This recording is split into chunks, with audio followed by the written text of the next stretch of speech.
अस्सलाम वालेकुम जी dear students. Example के बाद हम जो टॉपिक पढ़ रहे हैं 4.9 कैपेसिटेंस जो ऑलरेडी आपको पता है, ये एबिलिटी है स्टोरेज ऑफ चार्ज किसी भी जगह पे, किसी भी इन्वायरमेंट में। तो नॉर्मली आपको फार्मूला भी याद है, कैपेसिटेंस जो है वो क्यू ओवर पोटेंशियल होती है, चार्ज ओवर पोटेंशियल के इक्वल होती है। तो आपके पास सपोज कोई एक इन्वायरमेंट है, the relation between the induced charge on the set of conductor and resulting potential in their vicinity depends on the geometric arrangement of the conductor.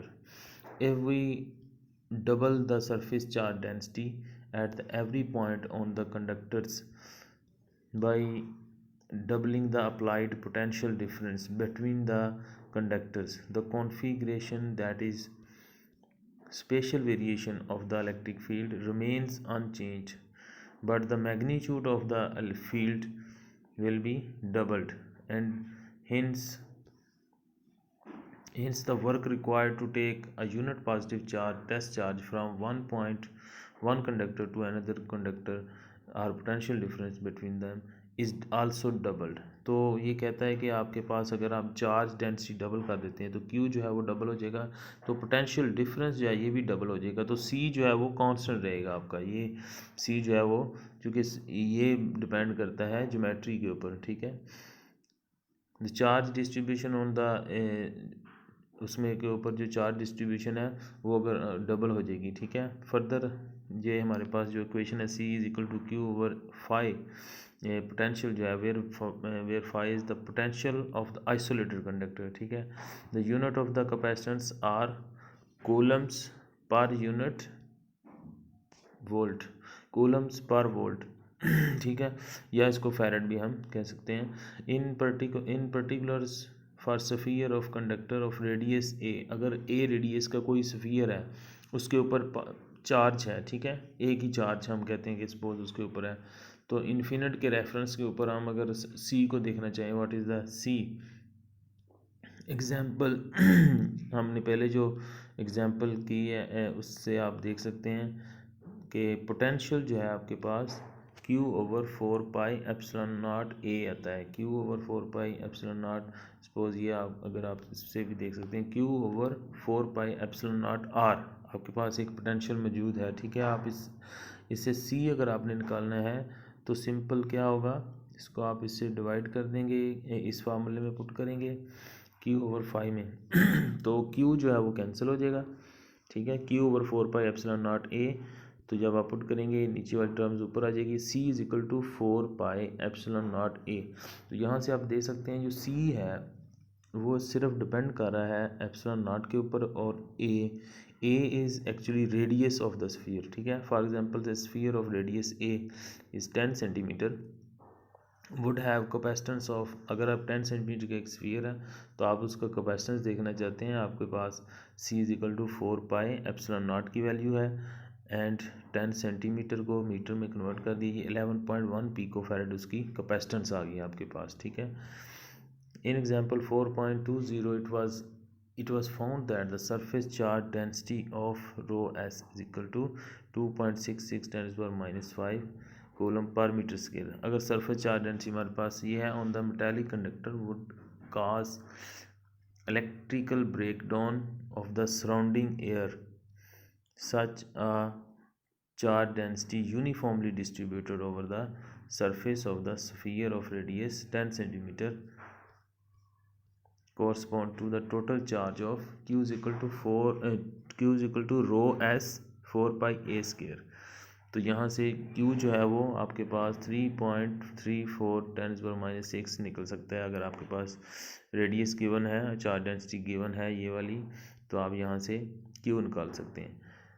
Using the capacitance value C 11.1 picofarad, we find that the placement of that much charge on 10 centimeter radius sphere requires potential is Q over C। Q हमने हमारे पास निकला है और हमने इस capacitance निकाली, दोनों की रेशियो से हम देख सकते हैं पोटेंशियल वहाँ पे कितना पोटेंशियल चाहिए इसको ब्रेक डाउन करने के लिए एक 10 सेंटीमीटर के स्फीयर के ऊपर कितना पोटेंशियल अप्लाई करें तो वो एक यूनिफॉर्मली डिस्ट्रीब्यूट हो जाएगा, ब्रेक डाउन हो जाएगा उसके अंदर, यानी कि कोई उसके दरमियान डाइलेक्ट्रिक जो है वो एग्जिस्ट नहीं करेगा, सारा यूनिफॉर्मली आयोनाइज्ड हो जाएगा। Phi is equal to this Q over C, जब आप पुट करेंगे 3 × 10⁵ वोल्ट अगर आप 10 सेंटीमीटर के स्फीयर के ऊपर अप्लाई कर दें तो वो सारा का सारा जो है वो यूनिफॉर्म चार्ज उसके ऊपर आ जाएगा, ठीक है, सारी सरफेस के ऊपर। तकरीबन 300 किलो वोल्ट्स ये हमारे पास वोल्टेज बनते हैं। तो इन द केस ऑफ आइसोलेटेड, ठीक है, ये हमारे पास था एक स्फीयर, एक ही कंडक्टर, ठीक है। अगर हमारे पास कहते हैं in the case of isolated conductor the electric flux density that leaves the conductor can be thought to terminate at infinity. ये हमने उसको कहा था कि दूसरा जो प्लेट है वो इन्फिनिट पे है, ये सपोज करके, लेकिन if the amount of charge density on the conductor is increased the flux pattern remains the same but the flux density proportionally increase if we have a pair of conductors। हम pair of conductor की अब बात करेंगे। if these conductors are given equal and opposite charges by applying potential difference phi1 2 यानी phi2 minus phi1, एक plate के ऊपर जो है वो पॉजिटिव चार्ज है, एक पे नेगेटिव, तो जो पोटेंशियल डिफरेंस है phi2 minus phi1 between them, then all of the flux emanating from the positively charged conductor terminate on negatively charged, ठीक है।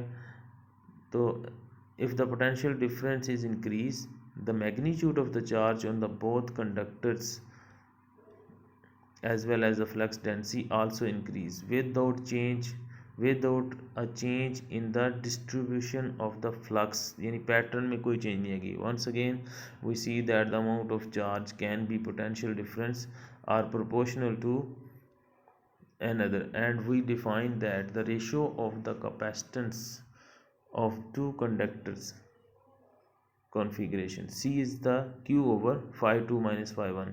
पहले हमने सिर्फ फाई लिया है, उस वक्त इन्फिनिट जो है वो प्लेट जो है कंसीडर किया। अब दो प्लेट जो है वो उनका एक गिवन डिस्टेंस है तो हम उसके दोनों का पोटेंशियल डिफरेंस के बराबर होगा Q over phi1 2।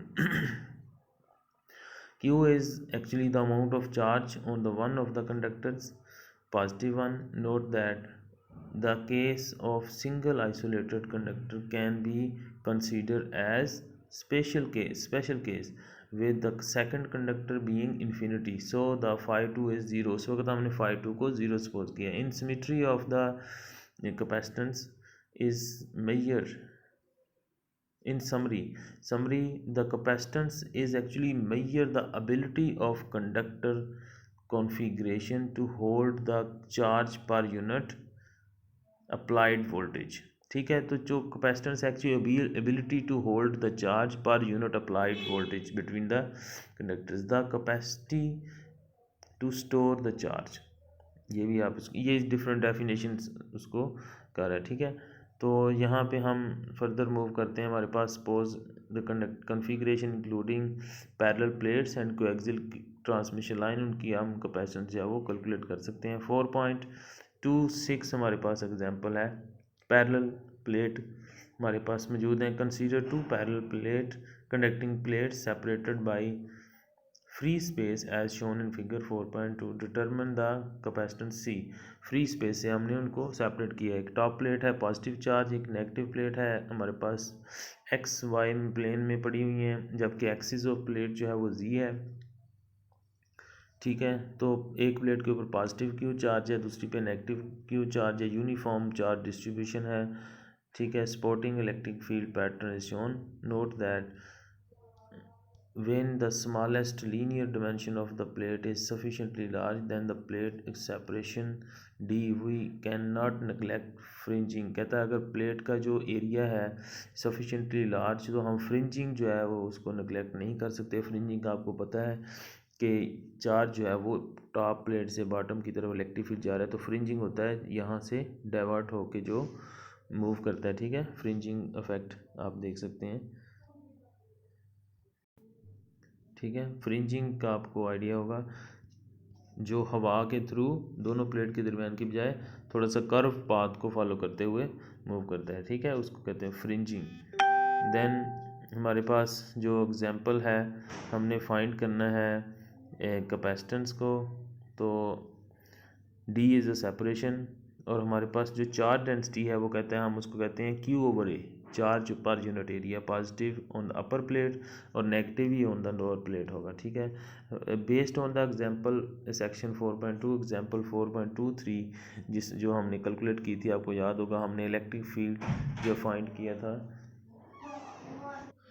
हमने ये चार्ज डेंसिटी जो है E = Z unit vector ρS/ε0 जो हमने देखी थी, ठीक है।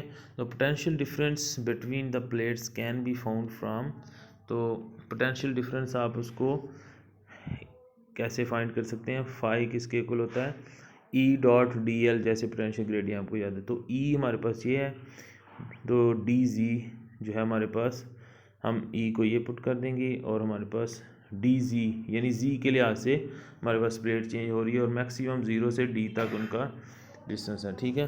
तो हम इसको इंटीग्रेट कर देते हैं, 0 से d, नेगेटिव नेगेटिव प्लस हो जाएगा, तो ρS/ε0 इंटू z आ जाएगा, ठीक है। तो हमारे पास लिमिट पुट करेंगे 0 से d, तो हमारे पास ρS/d/ε0, ρS को हमने क्या लिखा है, Q/A, ठीक है, चार्ज डेंसिटी Q/A होती है, ठीक है। C = हमारे पास क्या होगा जी, Q/512, तो 512 जो है हमने, ठीक है, C = Q/512 हमारे पास क्या हो जाएगा, फिर आप इसमें पुट कर देंगे तो Q कैंसिल हो जाएगा, आपके पास D/ε0A जो नीचे मौजूद है वो A/ε0/D, ये जनरल जो स्टैंडर्ड आपने डेफिनेशन पढ़ी है कैपेसिटेंस की, तो वही डेफिनेशन है कि जो कैपेसिटेंस है वो डायरेक्टली प्रोपोर्शनल है एरिया ऑफ द प्लेट, ठीक है, और ε0 के ऊपर डिपेंड कर रही है, और इन्वर्सली प्रोपोर्शनल है सेपरेशन के साथ, ठीक है। तो ε0 जो है, अगर एयर है तो ये ε0 होगा, लेकिन अगर एयर की बजाय आप कोई भी और डाइलेक्ट्रिक कांस्टेंट यूज़ करते हैं, डाइलेक्ट्रिक मटेरियल, तो वो ε0 जो है वो, ठीक है। ये आपके पास कैपेसिटेंस का डेरिवेशन आ चुकी है। तो आज की क्लास एक्टिविटी में आपने यही एग्जांपल जो मुझे सॉल्व करके देनी है, और बहुत सिंपल इसी पैटर्न को फॉलो करते हुए आपने, जिस तरह हमने पहले पोटेंशियल को कैलकुलेट किया है, कोएक्सियल केबल के लिए भी आप जो है वो इसको सॉल्व करेंगे, लेकिन ये आपकी एज असाइनमेंट करेंगे, ठीक है, कोएक्सियल केबल के लिए, ठीक है। तो उसी तरह आपने सी जब कैलकुलेट करना है, पोटेंशियल को कैलकुलेट करके पुट कर लेना है, क्यू जो है वो कैंसिल हो जाएगा, आपके पास वापस जो है वो कैलकुलेट हो जाएगी कैपेसिटेंस, ठीक है। शुक्रिया, थैंक यू।